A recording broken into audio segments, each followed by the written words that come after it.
لا شارۆچکەیەکی کۆنی ناوەڕاستی شاری خەلیل لە فەڵەستین گەڕەکی کوردان هێشتا وەک گوزارشتێک لە مێژوویەکی خۆشەویست لای خەڵکی ناوچەکە ماوەتەوە. ئەویش مێژووی ئەیوبیەکانە کاتێک بە سەرکردایەتی سەلاحەدین ئەیوبی هاتوون بۆ یاوکاری موسڵمانان بکەن لە گرتنەوەی ناوچە پیرۆزەکانیان. هەر شارێک کە سەلاحەدین ڕزگاری دەکرد بە شێوەیەکی هەمیشەیی بەشێک لە سوپاکەی تێدا دەهێشتەوە بۆ ئەوەی لە هێرشی خاچیەکان بیپارێزن. بشكل دائم طبعا من الصليبيين. لەگەڵ تێپەڕبوونی کات کوردانی ئەیوبی چەند گەڕەکێکی تایبەت بە خۆیان دامەزراند و ناوی گەڕەکەکانیش هەروەک خۆی ماوەتەوە. شەخ ئیسماعیل هەشلەمن کە خۆی بەڕەگەز کوردە و دەرگای کۆنترین دیواری شارەکەی بۆ کردینەوە، ئەویش دیوانی ئەیوبیەیە. ئەمە کللتورێکی خانەوادەی ئەیوبیەکانە و گرنگیەکی زۆری هەیە چونکە پێش ئەمە هیچ دیوانی دیکە لە شاری خەلیلدا نەبووە، تەنیا دیوانی سەلاحەدینی ئەیوبی هەبوو.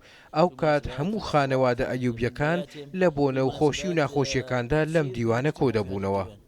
خانەوادە ئەیوبیەکان لە شاری خەلیل لەگەڵ تێپەڕینی کات فراوانتر بوونە و بوونەتە چل خانەوادە کە کۆی گشتیان دەکاتە 700,000 کەس.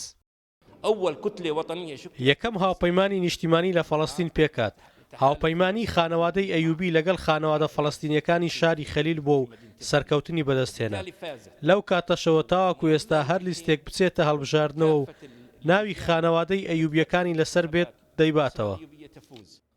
بوونی کورد لێرە کاریگەریی زۆری هەیە و تێکەڵەیەکی ڕەنگاوڕەنجی کەلتوری و شارستانی لەگەڵ فەڵەستینیەکان دروست کردووە و پەیوەندیشان لەگەڵ کورد هەیە لە هەرێمی کوردستان و پارچەکانی دیکەی کوردستان.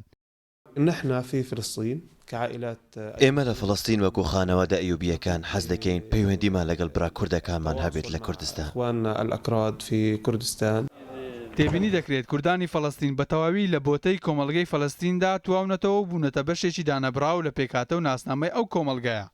ڕەنگە جلوبەرجی کوردیان لەبەر نەبێت و هیچ یەکێک لەو دابوونەری لە کوردیانەش پەیڕەو نەکەن کە لە ناوچەکانی دیکەی کوردستان پەیڕەو دەکرێن، بەڵام ئەوان هێشتا دڵیان بە ڕەسەنی خۆیان خۆشە و شانازی بە ڕەرچەلەکی خۆیانەوە دەکەن، هەستینەتەوەیشیان هەر بەگەشتی ماوەتەوە.